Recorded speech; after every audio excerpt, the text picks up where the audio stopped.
Back in the book segment tonight, analysis by the Pew Research Center says for the first time in American history, most children are not living in a home with two married heterosexual parents in their first marriage. In fact, the exact number is 46% in a traditional situation. Joining us now from Washington to assess what that means, Charles Krauthammer. Okay, so for baby boomers like you and me, in our lifetime, we have seen a dramatic change in the American family. How do you assess it? Well, there would be two explanations. One is that marriage is more unstable. I don't think that explains the new numbers. It is true that divorce rate doubled between 1960 and 1980. It more than doubled.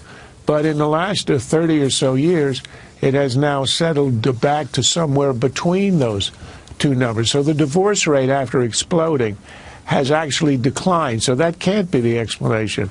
The explanation, I think, most obviously is what we used to call illegitimacy, single parenthood, which has exploded. In 1960, it was at 5%.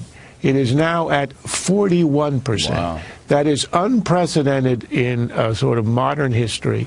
It's kind of a social experiment whose results we don't see. But we surely know that any child raised by one parent going to have a much harder time in general in terms of education, discipline, socialization, economic possibilities.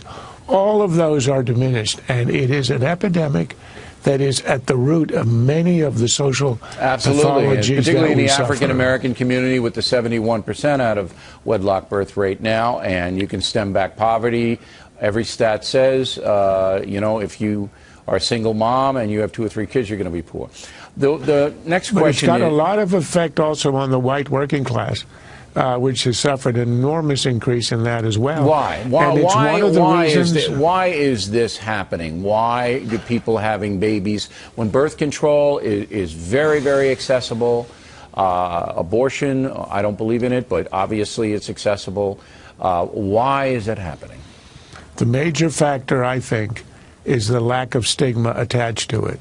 And it seems to me, for the individual, you want to be humane, you want to be sympathetic for the individual. It's a good thing that there is no stigma. But collectively, for society, when the rate hits 41%, it is a disaster for society. It's like food stamps. For an individual who is hungry, it's a good thing. For society in general, where you're at 50, 60 million on food stamps, it's a bad thing. So it's a dilemma. It's really hard to figure out.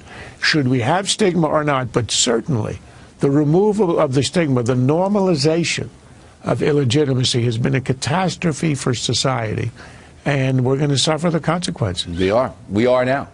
Okay, let's get to terrorism. I asked Ed Henry if President Obama really cares about defeating the jihad, not protecting the nation.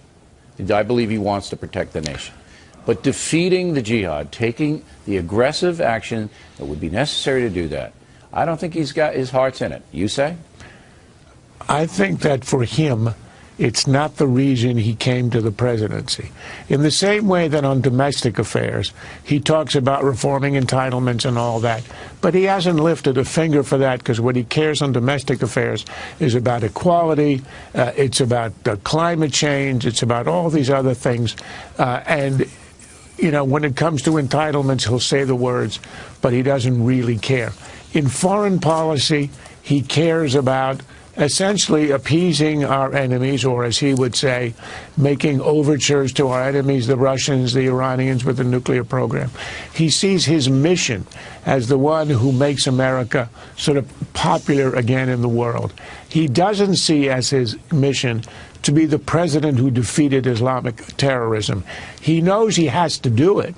He knows he has to protect the nation, so he does the drone strikes and he says the right words.